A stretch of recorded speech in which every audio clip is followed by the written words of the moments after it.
Hello students, Kumar study circle में आप सबका स्वागत है। एडीईओ के एग्जाम को देखते हुए मैं यहाँ पर आजीविका चैप्टर से जो 30 नंबर का आप आएगा उसमें एक चैप्टर है, पहला चैप्टर भारतीय कृषि एवं अर्थव्यवस्था में उसकी भूमिका। इस पर मैं वीडियो यहाँ पर डाल रहा हूँ। जो जितनी भी जरूरी चीजें हैं जिसको आपको पढ़ के जाना है, अपनी तरफ से मैं सारी चीज को यहाँ पर दे रहा हूँ। इससे पहले मैं 4-5 वीडियो अपलोड कर चुका हूँ एडीओ से संबंधित। अगर आप लोग देखना चाहते हो तो वीडियो के लास्ट में आप टच करके मैं उसका वो देता हूँ, डिस्क्रिप्शन देता हूँ, जिसमें आप टच करके उन वीडियो को देख सकते हैं। बिल्कुल निःशुल्क, फ्री, कोई प्रॉब्लम नहीं है इसमें। तो अपन चलते हैं एक एक चीज को लगाते हैं। आजीविका संबंध भारतीय कृषि एवं अर्थव्यवस्था में उसकी भूमिका पर हम लोग थोड़ा सा देखते हैं। तो भारत एक कृषि प्रधान देश है। कृषि हमारे देश में जीविकोपार्जन का सबसे बड़ा साधन ही नहीं, अभी तो देश की अर्थव्यवस्था की रीढ़ है। देश के उद्योग, व्यापार एवं अर्थव्यवस्था के विभिन्न क्षेत्रों की सफलता कृषि की सफलता पर ही निर्भर करती है। नो डाउट, कृषि अगर जिस साल अच्छा होता है तो उद्योग सब, क्योंकि सब इसी पर डिपेंड है यार, सब इसी पर हम लोग चलते हैं, अवलंबित होते हैं, और एक अच्छा हुआ तो सब अच्छे होते चले जाते हैं। अब मेन चीज अपन यहां पर देखते हैं, भारतीय कृषि संबंधित महत्वपूर्ण बिंदु को देख लेते हैं। तो कृषि राज्य सूची का विषय, ये आपको याद करना है, दिमाग में बैठाना है। किस पूछता है कभी कभी किस सूची का विषय है, तो राज्य सूची का विषय है। कृषि भारतीय अर्थव्यवस्था का प्राथमिक क्षेत्र के अंतर्गत आता है।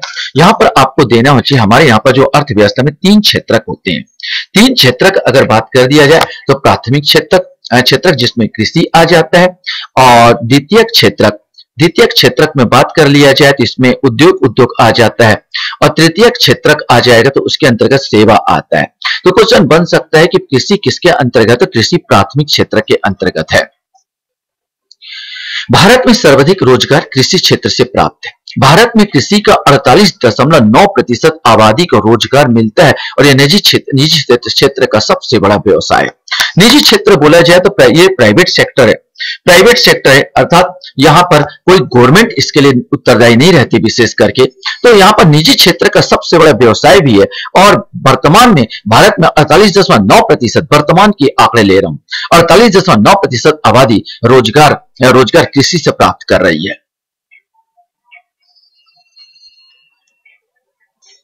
देश का लगभग 55% कृषि क्षेत्र वर्षा पर निर्भर है। इसीलिए हमारी कृषि को मानसून का जुआ कहा जाता है। 55% कृषि का क्षेत्र विस्तार है, क्योंकि हमारे यहाँ पर क्या होता है कि नहरों का ज्यादा विकास नहीं हो पाया है। राष्ट्रीय आय का मुख्य स्रोत, अगर ये सबसे इंपॉर्टेंट है, राष्ट्रीय आय का मुख्य स्रोत, तो 1950-51 में कृषि क्षेत्र राष्ट्रीय आय में 52% योगदान करता था। उस समय 52% तक योगदान किया करता था कृषि क्षेत्र में। परंतु औद्योगिक व सेवा क्षेत्र के विकास के फलस्वरूप वर्तमान में यह घट गया है। आज सकल घरेलू उत्पाद में 2019-20 के अनुसार 17.8% योगदान, याद रखना 2019-20 ने 17.8% योगदान दिया, वहीं 2020-21 में बढ़कर 19.9% रहा है। एक चीज याद रखेंगे कि यहां पर बढ़ने का जो मेन कारण यहां पर आप देखते हो कोविड-19 है। कोविड-19 के कारण क्या हुआ, एकमात्र ऐसा था कि कृषि में कोई पाबंदी नहीं लगी, वरना उद्योग पूरा बंद था, सेवा क्षेत्र बंद था। तो उद्योग और सेवा क्षेत्र बंद होने के कारण, याद रखेंगे, उद्योग और सेवा क्षेत्र बंद होने के कारण केवल यही जो था कृषि, ये आगे बढ़ा। तो मैं 17.8% 2019-20 में और 19.9% ये 2020-21 में जो बढ़ोतरी यहाँ पर दिख रहा है, ये कोविड-19 की वजह से। अन्यथा इसका जो राष्ट्रीय स्तर में, राष्ट्रीय आय में मुख्य जो औसत अभी तक रहा है वो 15% के आसपास रहा है। लेकिन इस बार जो आंकड़े पूछेगा 20-21 के पूछेगा तो 19.9 रहा, अगर 19-20 का पूछे तो 17.8% रहा, इसलिए देने का वास्तव में इसका 15% के आसपास है। जहां तक कृषि विकास दर की बात किया जाए तो 2022 के अनुसार कृषि विकास दर 3.9% रहने का अनुमान है। ये जो अभी कोविंद साहब ने घोषणा की थी, हमारे यहाँ राष्ट्रपति, तो 3.9% यहाँ पर विकास दर रहने का अनुमान है। इंपॉर्टेंट चीज जिसको आपको दिमाग में रखना होगा। देश के निर्यात में होने वाली आय का 10.23% हिस्सा कृषि क्षेत्र से सीधे आता है, जबकि अप्रत्यक्ष रूप से निर्यात में 25% वस्तुएं कृषि से प्राप्त होती है।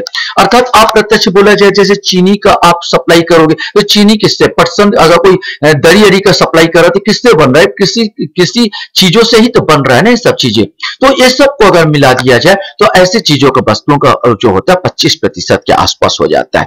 इस तरह देश के कुल निर्यात में कृषि का योगदान प्रत्यक्ष व अप्रत्यक्ष रूप से लगभग 1/3 1/3 है। इसमें अंतरराष्ट्रीय व्यापार में 2020-21 में कृषि क्षेत्र में कुल निर्यात लगभग 3 लाख करोड़ रुपए का हुआ है। ये भी इंपॉर्टेंट है कि जो 2021 में कृषि क्षेत्र में कुल निर्यात लगभग कितने लाख का हुआ, तो 3 लाख करोड़ रुपए का यहां पर हुआ है। खेती योग्य जमीन के मामले में भारत विश्व के दूसरे नंबर पर, पहले नंबर पर अमेरिका। याद रखना, जमीन तो यहां पर खेती योग्य जमीन की बात कर रहा हूं, पूरा जमीन की बात नहीं कर रहा हूं। खेती योग्य जमीन के मामले में भारत विश्व के दूसरे नंबर पर और पहले नंबर पर कौन है, अमेरिका।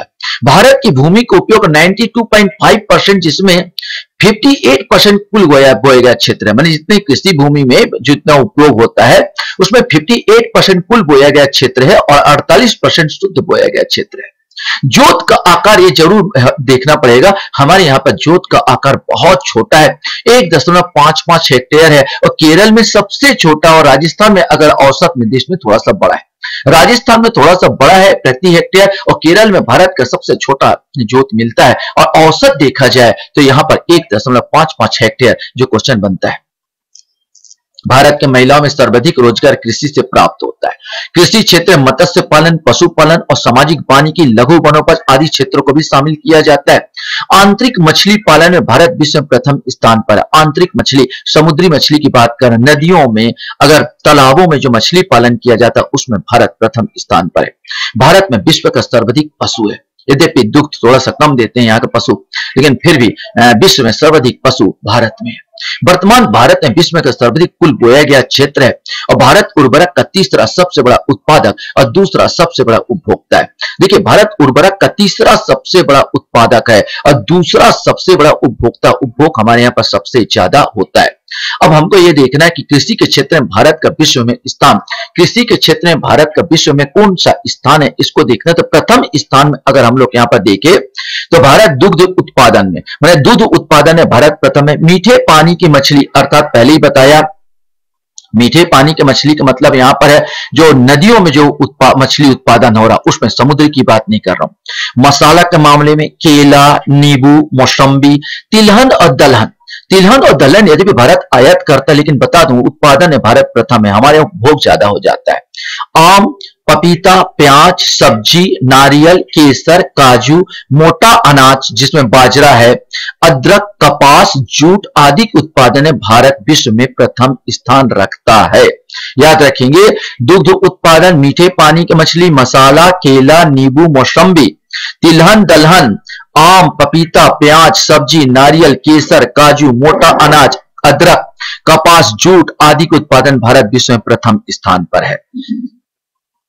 द्वितीय स्थान की बात कर लिया जाए तो चावल, गेहूं, रेशम, चाय, गन्ना, आलू, मूंगफली, संतरा, तंबाकू के उत्पादन में भारत का द्वितीय स्थान है। चावल में है, गेहूं में है, रेशम में है, चाय में है, गन्ना, आलू, मूंगफली, संतरा, तंबाकू के उत्पादन में दूसरा स्थान रखता है। तीसरे स्थान मछली पालन, जो समुद्री और अगर दोनों समुद्री और शुद्ध जल मैंने नदियों को मिला दूं तो इसका उत्पादन में तीसरा स्थान होगा विश्व का। कृषि उपज के अधिकतम उत्पादन वाले राज्य को थोड़ा सा देख लेते हैं कि कौन कौन सा कृषि में अधिकतम उत्पादन कर रहे हैं। तो चावल में पश्चिम बंगाल, गेहूं में उत्तर प्रदेश, मक्का में महाराष्ट्र आगे, मोटा अनाज में राजस्थान, दाल में महाराष्ट्र, कुल खाद्यान्न में अगर टोटल देखा जाए तो उत्तर प्रदेश आगे है। मूंगफली में गुजरात, सरसों में राजस्थान, सोयाबीन में मध्य प्रदेश को सोया राज्य के नाम से भी जाना जाता है। सनफ्लावर, सूरजमुखी में कर्नाटक, गन्ना में उत्तर प्रदेश, कपास में महाराष्ट्र, जूट और मिष्टा में पश्चिम बंगाल, आलू में उत्तर प्रदेश आगे है। प्याज महाराष्ट्र, चाय असम, केसर कश्मीर, तंबाकू में आंध्र प्रदेश, अफीम में मध्य प्रदेश और कॉफी में कर्नाटक आगे है। भारत में विभिन्न क्रांतियां को थोड़ा सा देख लिया जाए कि कृषि संबंधित क्या क्या क्रांति यहां पर हुई है। तो हम देखते हैं नीली क्रांति की बात किया जाए तो मत्स्य पालन। नीली क्रांति मत्स्य पालन से संबंधित है, मछली उत्पादन से। खाकी क्रांति चमड़ा उद्योग से। भूरी क्रांति रासायनिक उर्वरक एवं आवास विकास संबंधित है। हरित क्रांति की बात किया जाए तो कृषि खाद्यान्न उत्पादन संबंधित है। गुलाबी क्रांति प्याज, झींगा मछली, औषधियां एवं फार्मास्यूटिकल संबंधित है। श्वेत क्रांति दुग्ध उत्पादन। वहीं रजत क्रांति अंडा और कुक्कुट माने बतख अदक पालन, मुर्गी पालन संबंधित है। पीत क्रांति तिलहन उत्पादन से संबंधित है। येलो क्रांति रिवोल्यूशन कहा जाता है। कृष्ण क्रांति पेट्रोलियम। स्वर्ण रेशा क्रांति जूट पटसन से संबंधित है। स्वर्ण क्रांति बागवानी से। लाल क्रांति मांस एवं टमाटर उत्पादन से। तो गोल क्रांति आलू संबंधित है। और सदाबहार क्रांति समग्र कृषि विकास से संबंधित है। ये आपको दिमाग में बैठाना होगा, वैसे जल्दी याद हो जाए। नीली क्रांति नो डाउट सबको, मत्स्य पालन नीली माने पानी संबंधित। और खाकी क्रांति चमड़ा। भूरी क्रांति रासायनिक उर्वरक आवास विकास। हरित क्रांति तो आपको मालूम है कृषि उत्पादन। गुलाबी क्रांति आप जानते हो प्याज होता है, झींगा उत्पादन, ये याद रखेंगे, झींगा उत्पादन, झींगा मछली। श्वेत क्रांति सबको याद है, श्वेत माने सफेद दुग्ध उत्पादन। रजत क्रांति अंडा कुक्कुट। पीत क्रांति येलो बात किया, सरसों से याद कर तिलहन उत्पादन, तेल उत्पादन होता है। कृष्ण क्रांति कोयला से पेट्रोलियम भी बनता है। स्वर्ण रेशा क्रांति जूट पटसन को बोलते हैं। स्वर्ण क्रांति बागवानी को। लाल क्रांति मांस और टमाटर को। और गोल क्रांति आपको मालूम है आलू। और सदाबहार क्रांति समग्र कृषि विकास से संबंधित है। कृषि संबंधित विभिन्न संस्थान के बारे में थोड़ा सा जानकारी प्राप्त कर लेते हैं। तो केंद्रीय धान अनुसंधान संस्थान कटक में है, याद रखेंगे। केंद्रीय तंबाकू अनुसंधान संस्थान राजामुंदरी। भारतीय गन्ना अनुसंधान संस्थान आपका लखनऊ में है। केंद्रीय कपास संस्थान नागपुर में है। केंद्रीय जूट एवं संबंध रेशे अनुसंधान संस्थान बैरकपुर पश्चिम बंगाल, याद रखेंगे। तो केंद्रीय जूट वैसे ही पश्चिम बंगाल में सबसे ज्यादा होता है, तो पश्चिम बंगाल ही होगा। यहाँ पर धान वैसे पश्चिम बंगाल में ज्यादा होता, कटक उड़ीसा, वहां पर भी धान सबसे ज्यादा होता है, इसको याद रखेंगे। तंबाकू ये आपका सबसे ज्यादा उसी साइड आंध्र प्रदेश में होता था, राजामंदरी वहीं पर है। भारतीय गन्ना अनुसंधान, गन्ना आपका उत्तर प्रदेश में सबसे ज्यादा होता है, लखनऊ वहीं पर है। कपास संस्थान नागपुर और आपका गुजरात में होता है, तो नागपुर महाराष्ट्र में है, याद रखेंगे। केंद्रीय जूट जहां होता पश्चिम बंगाल में, तो बैरकपुर में है। भारतीय बागवानी अनुसंधान संस्थान बेंगलोर में। केंद्रीय आलू संधान संस्थान शिमला में है, कि वैसे भी आलू उत्तर प्रदेश सबसे ज्यादा होता है।